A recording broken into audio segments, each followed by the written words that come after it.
Bonjour à tous. Suite à une demande de l'un de nos confrères passionnés, cette semaine on va discuter à propos des différents sports auto existants. Vous êtes prêts? C'est parti. Tout d'abord, on va un peu classer les choses. Le sport auto peut se pratiquer sur deux types de surfaces, le bitume ou la terre et la glace. Cette semaine, on parle que du bitume. Sur le bitume, il y a différents modes de jugement. Il y a la course pure, c'est-à-dire que le premier arrivé a gagné, et il y a le chrono. Le chrono, c'est celui qui a fait le meilleur temps gagne. Et puis, il y a les disciplines un peu plus exotiques comme le 2J, le drift, le time attack, la course de côte ou même les épreuves de régularité. Ces disciplines feront l'objet de la prochaine vidéo, alors n'hésitez pas à vous abonner et cliquer sur la petite cloche pour être le premier à la voir. Bah quoi, soit on a la course dans l'âme, soit on l'a pas. Les courses classiques de voitures sur circuit se divisent en 4 catégories. Les monoplaces, les protos, les véhicules de tourisme et les grands tourismes. Je ne vais pas parler de toutes ces catégories, car rien que dans les monoplaces, on peut retrouver le kart, Formule 1, Formule 3, GP2, IndyCar et j'en passe. Une course sur circuit se déroule à peu de choses près de la même manière pour chaque catégorie. Avant la course, il y a ce qu'on appelle des essais. Les essais permettent au pilote de faire un tour chrono qui va déterminer son rang sur la grille de départ. Le pilote ayant fait le meilleur tour chrono durant les essais se retrouvera donc en première ligne sur la grille de départ. Par exemple, on dit qu'à Monaco, la course se joue aux essais, car il est ensuite très difficile de dépasser en course. C'est le cas pour la Formule 1 par exemple. Chaque week-end de course commence le vendredi avec les essais libres, suivi des qualifs le samedi matin, et enfin, la course le dimanche. La Formule 1 étant considérée comme la reine des sports automobiles, ces courses sont très longues, plus de 2 heures en moyenne. Imaginez-vous l'état du pilote après plus de 2 heures à rouler sur un circuit avec des conditions et des pneumatiques changeants. Ça doit être vraiment éprouvant. Mais ça l'est aussi pour la monoplace qui doit pouvoir résister à de telles conditions. Libre par-ci, changement d'appui par-là, la voiture se doit être le plus stable possible afin de permettre un grip maximal en toutes circonstances. Pour ça, les ingénieurs travaillent chaque année sur des améliorations. Cette saison, de nouvelles spécifications sont émises.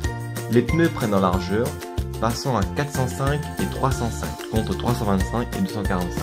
Les ailerons sont eux aussi élargis de 15 et 20 cm et le poids passe ainsi à 728 kg. Toute cette rigueur mène à des performances monstrueuses. Nous y reviendrons en fin de vidéo avec un petit comparatif des records dans les différents domaines. Il est cependant à noter qu'au-delà de ça, les pilotes F1 ont chacun leur goût et leurs ingénieurs règlent leur voiture selon leurs préférences. Par exemple, Button est un pilote sous-vireur qui demande une grande stabilité de son train arrière, contrairement à Hamilton qui lui veut un train avant collé au sol et tolérera plus un train arrière léger. Certaines belles manœuvres peuvent ainsi être vues en course chaque année, #Verstappen. Ensuite, il y a les épreuves chrono.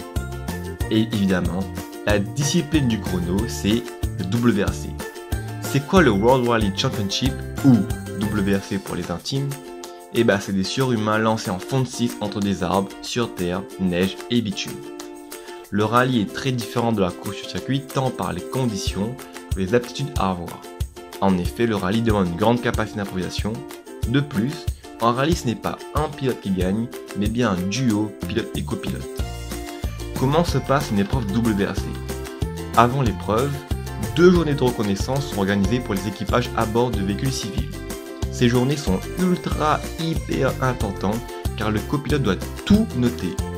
Vous imaginez bien que c'est pas cool d'avoir omis de notifier une épingle gauche qui donne sur un ravin. Le jour de l'épreuve ensuite, la voiture passe dans la zone d'assistance où elle est chouchoutée pendant le temps imparti.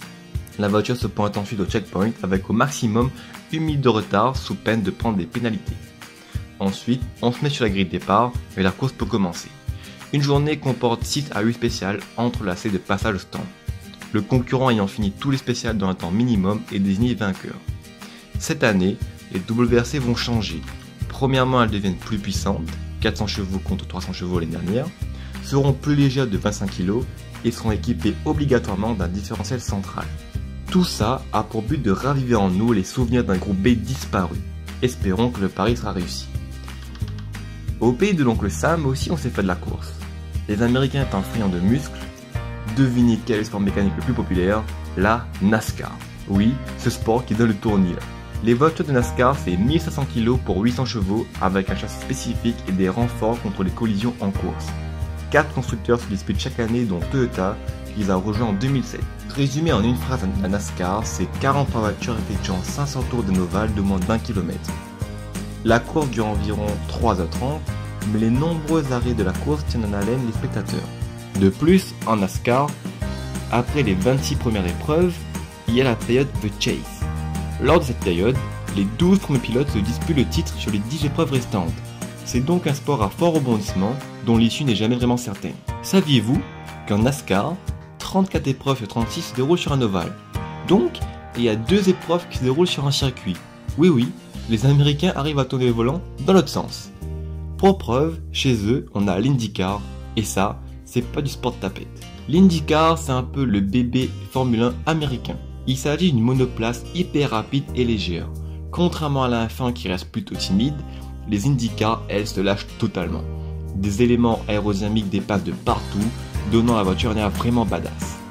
L'IndyCar se déroule parfois sur circuit ovale et parfois sur circuit classique.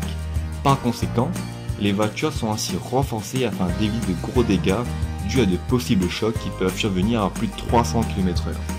Ces voitures sont aussi bien avancées, comme en témoigne la présence de certaines technologies comme le push-to-pass qui permet un gain de quelques horsepower le temps de dépassement. C'est un peu comme le KERS qui était enfin il y a quelques années. Comme on le sait tous, les Américains donnent dans le spectacle et dans IndyCar, la longueur moyenne des circuits est d'environ 3,5 km contre 5 km en F1. Cela permet aux spectateurs de voir les monoplaces plus souvent. Aussi, les circuits IndyCar offrent des possibilités de dépassement très nombreux, surtout les circuits en ville comme Long Beach ou Sao Paulo. Amusons-nous maintenant à comparer un peu les différentes catégories. Les données que je vais vous donner datent de 2014, mais la tendance n'a pas vraiment changé.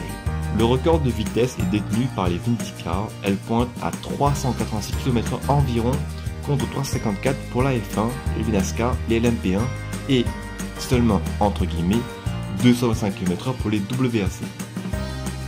Le moteur le plus puissant se trouve sous les NASCAR avec un V8 de 6 litres développant 850 chevaux. Enfin, le véhicule le plus cher à développer, c'est évidemment la F1 avec un coût de plus de 400 millions comparé à un coût de développement de 400 000 € pour une WRC. La semaine prochaine, on va parler de sport un peu plus exotique. J'espère que cette vidéo vous aura plu. Si t'as aimé, n'hésite pas à lâcher un pouce bleu. Moi je te dis à dimanche prochain et n'oubliez pas les gars, plein gaz.